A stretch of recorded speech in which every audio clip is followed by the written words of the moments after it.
Hello बच्चों, स्वागत है आपका SBBSM junior high school official channel में। जैसा कि आपको पता है कि हमने कल सिलेबस डिस्कस किया था आर्मी स्कूल का, जो क्लास 6 और क्लास 9 के लिए जो इसके एडमिशन फॉर्म आते हैं और उसमें प्रवेश के लिए उसका सिलेबस क्या होता है, सिलेबस हमने कल डिस्कस किया था। और जैसा कि हमने बताया था कि मैथ हम पढ़ाएंगे, तो मैथ का आज हम पहला चैप्टर स्टार्ट करेंगे। मैथ के पहले चैप्टर में हम देखेंगे कि मैथ के पहले चैप्टर में हम पढ़ेंगे क्या, कैसे पढ़े, अपनी प्रिपरेशन कैसे करें कि मैथ में हमारे जो अंक हैं वो अच्छे आ सके। तो सबसे पहला चैप्टर हमारा आता है नंबर सिस्टम।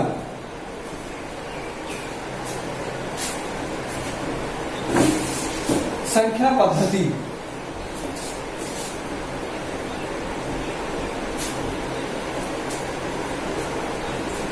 तो बच्चों आज हम जानेंगे कि संख्या पद्धति होता क्या, संख्या पद्धति के अंतर्गत क्या क्या आता है, कौन कौन सी संख्याएं आती हैं, उनके बारे में आज डिस्कस करेंगे। तो सबसे पहली संख्या अगर आती है, तो अगर संख्या पद्धति में हम देखेंगे तो सबसे पहले हमें पता होना चाहिए कि संख्या क्या होती है। सबसे पहले हमें पता होना चाहिए कि संख्या हमारी क्या होती है।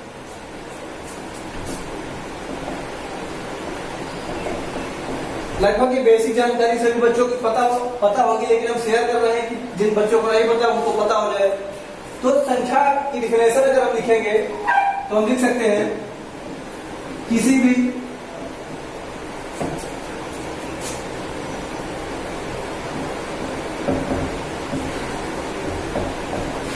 भी अंक को, मैथ में अगर हम लिखेंगे, अगर संख्या की डिफिनेशन लिखेंगे, किसी भी अंक को हम यदि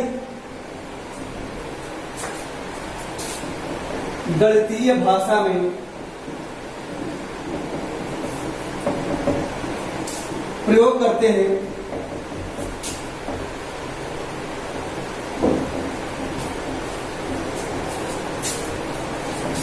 तो संख्याएं कहलाती हैं।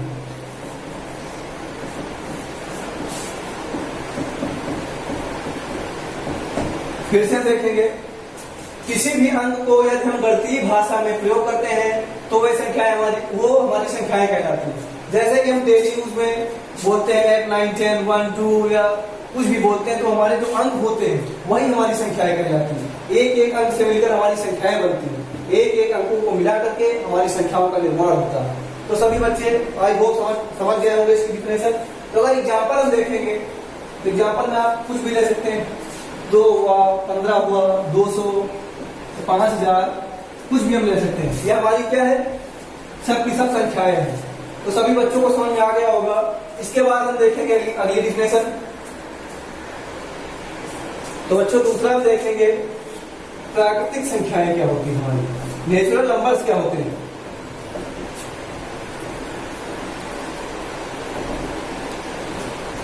सबसे पहले हमको पता होना चाहिए कि जो हमारी संख्याएं होती वो कितनी प्रकार की होती हैं, उनके प्रकार को अच्छी तरीके से समझना चाहिए।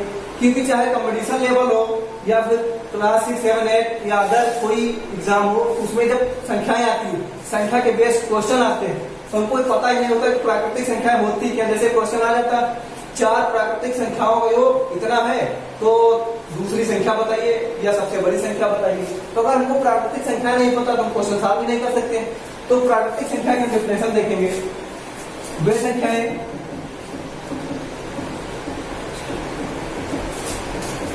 जिनका उपयोग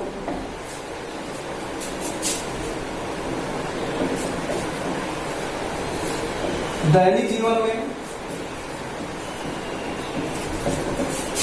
गणना के लिए किया जाता है,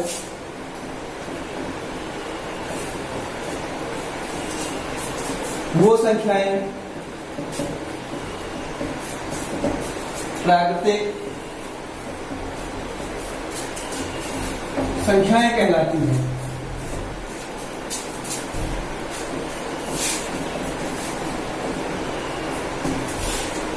सभी बच्चे देखेंगे, वे संख्याएं जिनका उपयोग दैनिक जीवन में गणना के लिए प्रयोग किया जाता है, वो संख्या हमारी प्राकृतिक संख्याएं कहलाती हैं। तो प्राकृतिक संख्याएं हमारी कितनी होती हैं, कौन कौन सी होती हैं, देखेंगे एग्जाम्पल के रूप में। प्राकृतिक संख्या 1, 2, 3, 4 डैश डैश डैश। बाकी जितनी संख्याएं होती है हमारी क्या होती है, सभी नेचुरल नंबर अर्थात प्राकृतिक संख्याएं होती है। मुख्य रूप से अगर हम केवल लेते हैं तो मुख्य रूप से हम केवल 9 प्राकृतिक संख्या लेते हैं 1 से 9 तक।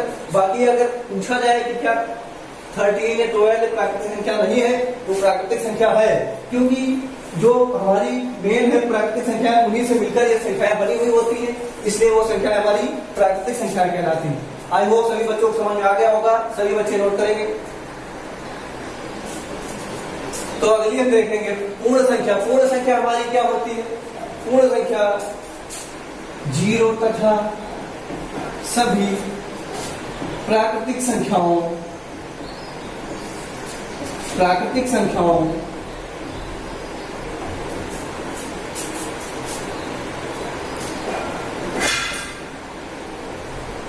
जीरो तथा सभी प्राकृतिक संख्याओं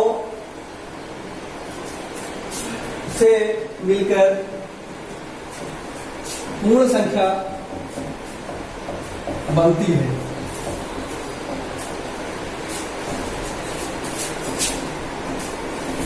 अगर डिफिनेशन की बात करेंगे तो जीरो तथा सभी प्राकृतिक संख्याओं से मिलकर पूर्ण संख्या बनती है।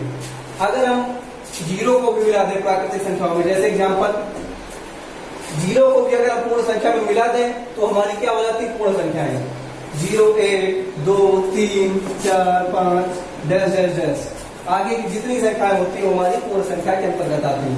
अगर जीरो को मिला दिया जाए तो हमारी पूर्ण संख्या हो जाएगी, अगर जीरो को न काउंट किया जाए, इसमें जीरो को हटा दिया जाए तो हमारी प्राकृतिक संख्या बचती है। तो ये तो हुआ पूर्ण संख्या की बात। उसके बाद हम देखेंगे अगला,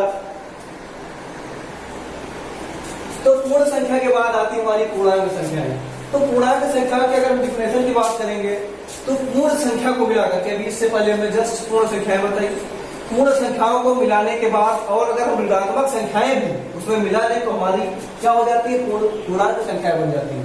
जैसे एग्जाम्पल वो देखेंगे हम इसकी डिफिनेशन, पूर्ण संख्याएं तथा ऋणात्मक संख्याओं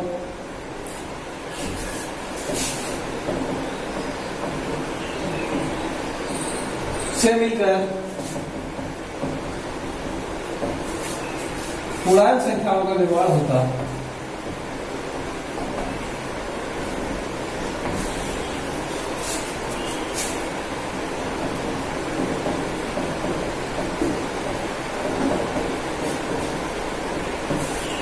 डिफिनेशन देखेंगे, पूर्ण संख्याएं तथा ऋणात्मक संख्याओं से मिलकर हमारी पूर्णांक संख्याओं का निर्माण होता है।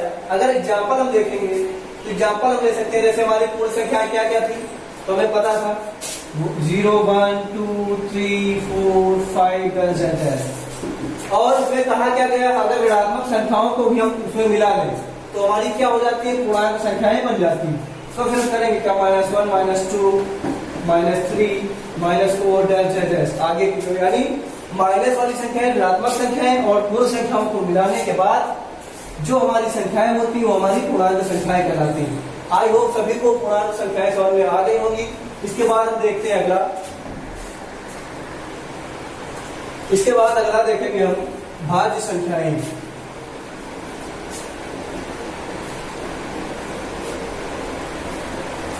हमारी भाज्य संख्याएं क्या होती हैं, जिनको बोलते हैं कंपोजिट नंबर्स। इंग्लिश में अगर हम बात करेंगे तो हम बोलते हैं कंपोजिट नंबर्स। भाज्य संख्याएं वो होती हैं वे संख्याएं जो किसी भी संख्या से विभाजित हो जाए, किसी भी संख्या से विभाजित हो जाए, भाज्य संख्याएं कहलाती हैं।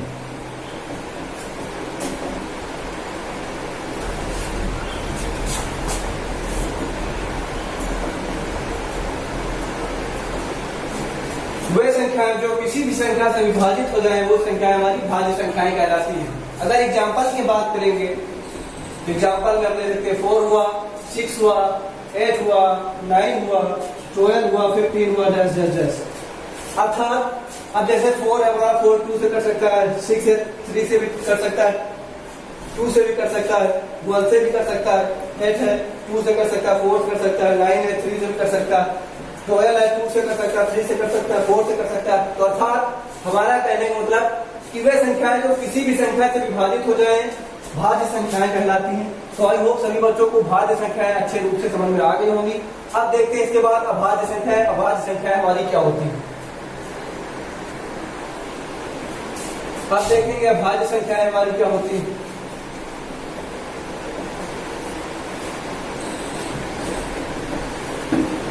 तो अभाज्य संख्या हम देखेंगे, अभाज्य संख्या हमारी वे संख्याएं जो केवल एक से तथा स्वयं से विभाजित हो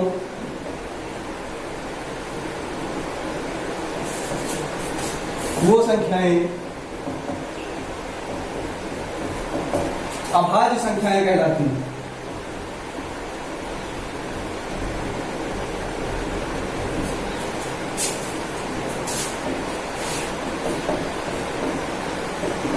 विश्लेषण देखेंगे, अभाज्य संख्याएं वे संख्याएं जो केवल एक से तथा स्वयं से विभाजित हो वो संख्याएं हमारी अभाज्य संख्याएं कहलाएंगी। तो अब एग्जाम्पल अगर लेंगे इसके, एग्जाम्पल हम ले सकते हैं, जैसे हमारा 3 हुआ, 2 हुआ, 3 हुआ, 5 हुआ, 7 हुआ, 11, 13 डैश। अर्थात वे संख्याएं जो केवल एक से तथा स्वयं से विभाजित होती हैं वो संख्याएं हमारी अभाज्य संख्याएं कहलाती हैं। एग्जाम्पल में देखेंगे, जैसे 2 है, 3 है, 5 है, 7, 11, 13। 2 भी 1 से डिवाइड होगा और 7 से डिवाइड होगा, 3 है वो भी 1 से और 7 से डिवाइड होगा। अर्थात ये जितनी संख्याएं दी गई हमारी वो स्वयं से डिवाइड होगी। तो आई होप सभी को अभाज्य संख्याओं के बारे में समझ में आ गया होगा। इसके बाद हम देखते हैं सम संख्याएं क्या होती है हमारी। इसके बाद आता है हमारा सम संख्याएं। सम संख्याएं क्या होती है हमारी,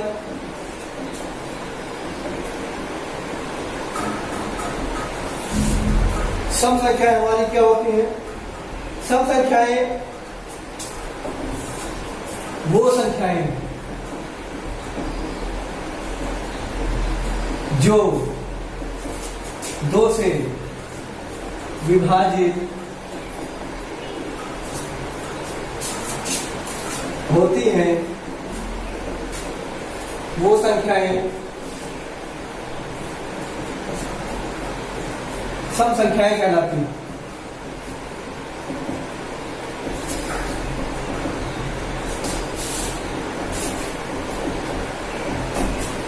वो संख्याएं जो 2 से विभाजित होती है वो हमारी सम संख्याएं कहलाती हैं। तो अगर एग्जाम्पल की बात करें, एग्जाम्पल में हम ले सकते हैं 2 हुआ, 4 हुआ, 6 हुआ, 8 हुआ, 10 हुआ, 12 हुआ, 14 हुआ। अर्थात जो हमारी संख्याएं 2 से डिवाइड हो जाए 2 से डिवाइड हो जाए वो संख्या हमारी सम संख्या होती है। एग्जाम्पल 2, 4, 6, 8, 10, 12, 14। ये हमारी संख्याएं 2 से डिवाइड हो रही हैं, इसलिए संख्याएं हमारी क्या है, सम संख्या है। आई होप सभी को सम संख्याएं समझ में आ गया होगा। इसके बाद हम देखते हैं विषम संख्याएं। विषम संख्याएं हमारी क्या होती है। अब इसके बाद हम देखेंगे विषम संख्याएं।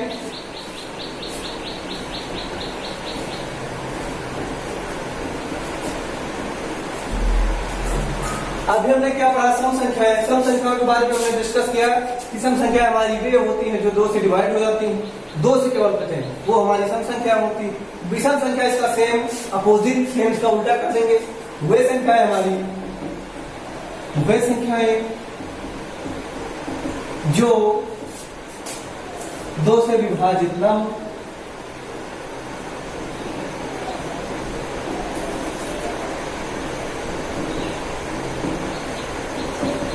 वो संख्याएं विषम संख्याएं कहलाती हैं।